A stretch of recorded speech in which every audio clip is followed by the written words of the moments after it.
Hi everyone, welcome to the channel if you're new here, welcome back if you're a returning viewer or subscriber. Today's video is going to be a big book haul which contains all the books I got for my birthday plus a couple extras that I thought I'd just tuck in because I got them around the time of my birthday anyway. Without further ado, let's just get on to the video. The first book I have here is a book that was actually kind of given to me. This belonged to someone else but then they didn't know whether they'd actually ever get to it and so they gave it to me. I believe that they originally got it from the charity shop so they weren't kind of sad to see it go. But yeah, this is andré aciman's Enigma Variations. André Aciman is of course the author of Call Me By Your Name, which I have read, and I've also read Find Me, which was the sequel to Call Me By Your Name, which if you're a Call Me By Your Name fan, please do not read that book because it kind of ruins it. This book I'm kind of interested in because I really liked andré aciman's writing. I just didn't like the actual plot of the sequel to Call Me By Your Name. It says, from a youthful infatuation with a cabinet maker in a small Italian fishing village and a passionate yet sporadic affair with a woman in New York, to an obsession with a man he meets at a tennis court, Enigma Variations charts one man's path to the great loves of his life. Fun. Could be interesting. I'm not sure when I'm going to get around to this because it was obviously like not originally like properly on my radar because it was on someone else's, but I will let you know whenever I do. In TK Maxx I picked up Emma by Jane Austen. I've been wanting to read this one for the longest time. I actually started it a couple of years ago and I just didn't gel well with it, but I feel like I'm in a better kind of headspace to be reading Jane Austen books. I feel like I'm more attuned to classics nowadays, so I feel like I could have a better time with this one. I've read 3 of her books. I've read Pride and Prejudice, Sense and Sensibility and Nothing Abbey, and I'm excited to get around to another one. I read Happy Place on Kindle and I love it so much that I wanted to buy myself a physical copy. I actually read this one in July, so I can have the wrap up linked in the cards and down below if you're interested in hearing my full thoughts on this book. But yeah, I love Happy Place. It's a really great Emmy Henry book. It was a 4-star read for me and I just had the best time, and I'm really enjoying transferring my annotations over from my Kindle to the physical copy. I've only done like a little bit because it's taken me an age because I annotated like every single page multiple times. But yeah, I really like this UK paperback. I don't really like her UK paperbacks, but I think this one's really cute. We're following Harriet and Wynne and they've just gone through a breakup, but they go on holiday with their friends and their friends don't know they've broken up, so to keep up appearances, basically not ruin this trip for their friends, they kind of fake date or just pretend they're still together, essentially. You kind of see what happens from there. It's a very emotional book, but really well written, of course, because it's Emily Henry. Curse for True Love by Stephanie Garber. This is the 3rd and final book in the, what is this series actually called? I don't know, but the first book is Once Upon a Broken Heart. I saw this one in the works. It was like a couple of pounds, and so I decided to pick it up because I actually bought the first book at works and then it went out of stock. Like, while I saw this one in there, I thought it was probably a good idea that I picked it up. I love these covers, it's so beautiful. I'm really excited to continue the series. I'm actually in the middle of book 2. In the charity shop, I found The Invisible Life of Addie LaRue by Schwab. This book, I am kind of like, I don't know, I've been on the fence about it. I basically put it on my like want to read list on Goodreads when it first came out, and then I kind of heard some weird things about it, so I took it off. And then it blew up on TikTok. I've had so many people have this book kind of change their lives in terms of it just like impacting them so much and becoming like one of their favourite books ever, and them not being able to find a book that kind of like hit that hard. Taylor Tippett actually read this and like she was the one who kind of convinced me to give it a go. When I saw it at the charity shop I was just like, yeah, sure, I'll try it. It's really fun white cover. I don't know if this is the original or not, but it's really cute, and I paid, I don't know, £2 or something for this. £1.50 it could have been. So I'll let you know my thoughts. Again, I'm not sure when I'm going to get to this,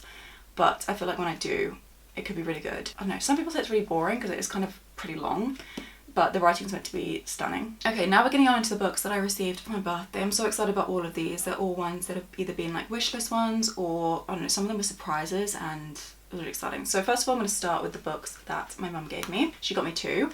First of all, she got me Days at Morisaki Bookshop, Satoshi Yakasawa. This is a book that has been on my radar pretty much ever since it came out in its English translation, because this was actually published in 2010 in the Japanese and has only just been translated I think last year. The translator is Eric Azawa. So my mum saw this, she thought the premise sounded really sweet, so she decided to pick this one up for me from my wish list. We're following this girl called Takako. She's 25 and she's been through a terrible breakup. So when her uncle gets in touch and invites her to live at his bookshop and work there, she reluctantly kind of agrees, but she decides that it would be good for her to have like a change of scene basically because she's been through such heartache. It's kind of like a slice of life book. You follow her adventures in this bookshop and beyond. It's a cozy read, almost like a cozy fantasy, but obviously, you know, it's real world. Really beautiful kind of literary fiction book, and I've already read this actually and I had the best time, so highly recommend this. You'll hear my full thoughts in my August wrap up. My mum also got me Persuasion by Jane Austen, which means I only have one more book of hers to get, and it is Pride and Prejudice, because I actually read that book from a different edition. But yeah, this is my penultimate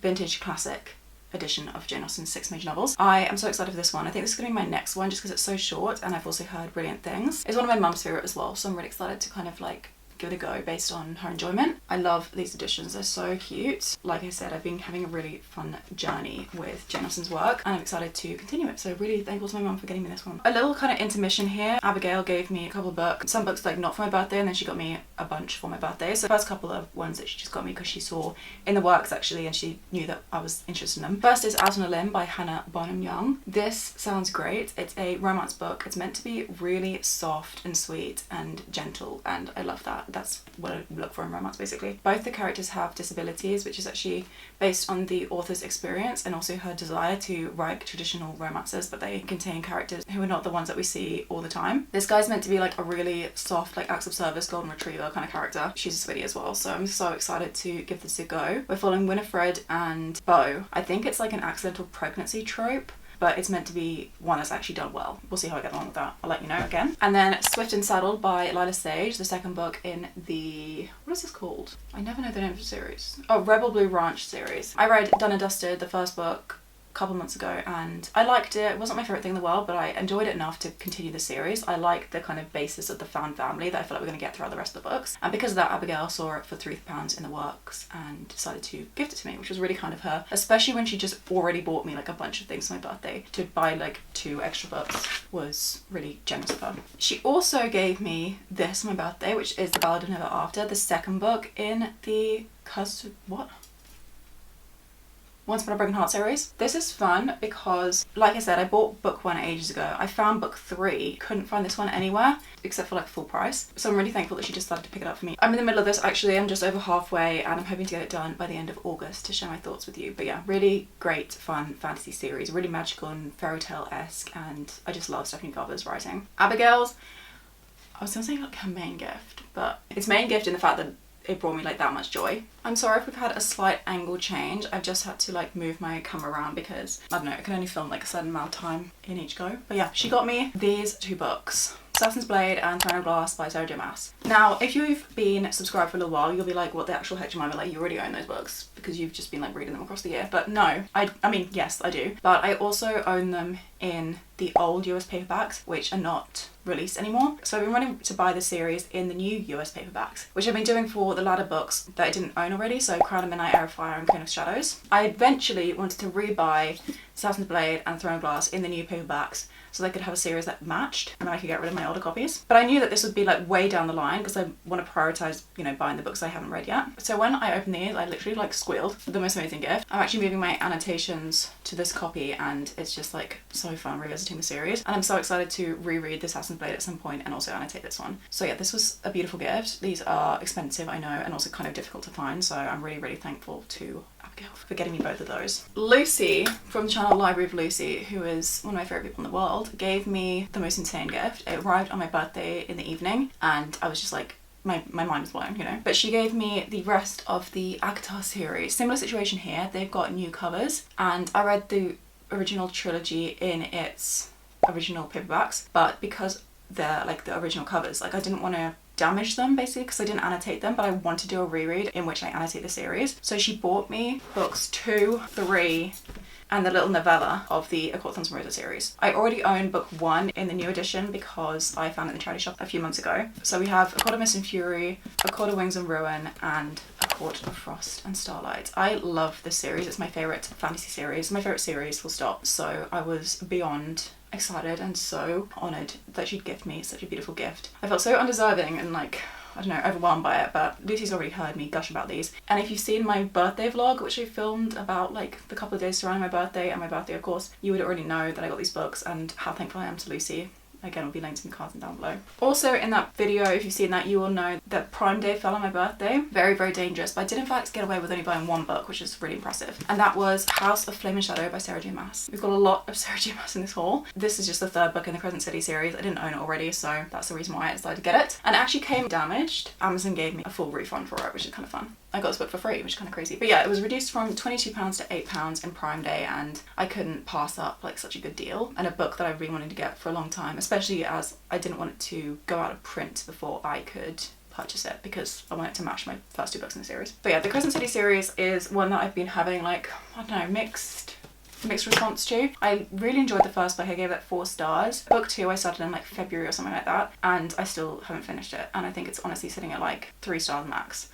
So we'll see how I get on with this, but I do know that there's this exciting like ending to this one, which I won't spoil for people, but I did get spoiled by someone. I don't know, I want to own this book just because I love her books and it brings me like comfort to read. I love her writing basically, and I feel like that's the enjoyment I get out of this series, but it's not my favourite thing in the entire world. But anyways, I'm really glad to have this hardcover. Last 2 books, not birthday related. One I just found in the charity shop. This is Kudos by Rachel Cusk. I never read any Cusk. This is the 3rd book in the Outline trilogy of books that I don't own. But the reason why I picked this one up was because it was in the charity shop and it was like, you know, £2 or something. And I thought I could just find books 1 and 2, even if I buy them full price. So like, it's good to get this last one. It's like an interconnected series, so you don't actually have to have read books 1 and 2 to read book 3.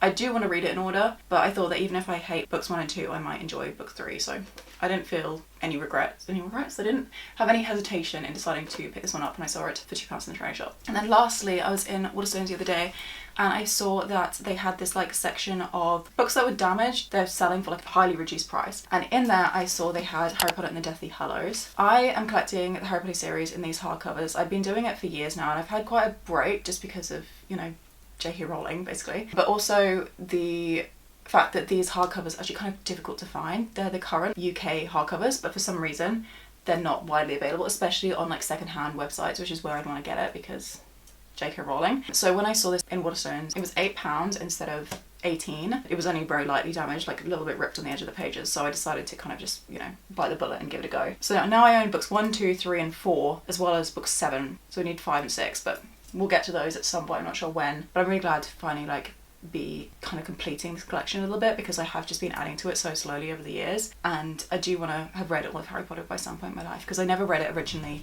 when I was a child. But that's it. Those are the 10,000 books that I have to mention this haul. I'm actually not sure how many there were, so I will put the number on the screen. Thank you so much for watching. If you enjoyed the video, give it a thumbs up to let me know that you did. Subscribe if you'd like to stick around and see more videos from me. I post every single Wednesday and Saturday, and we have a great time over here, and I'll see you very, very soon in a couple of days for another video. So anyway, love to you from here to wherever you may be in the world. All my love.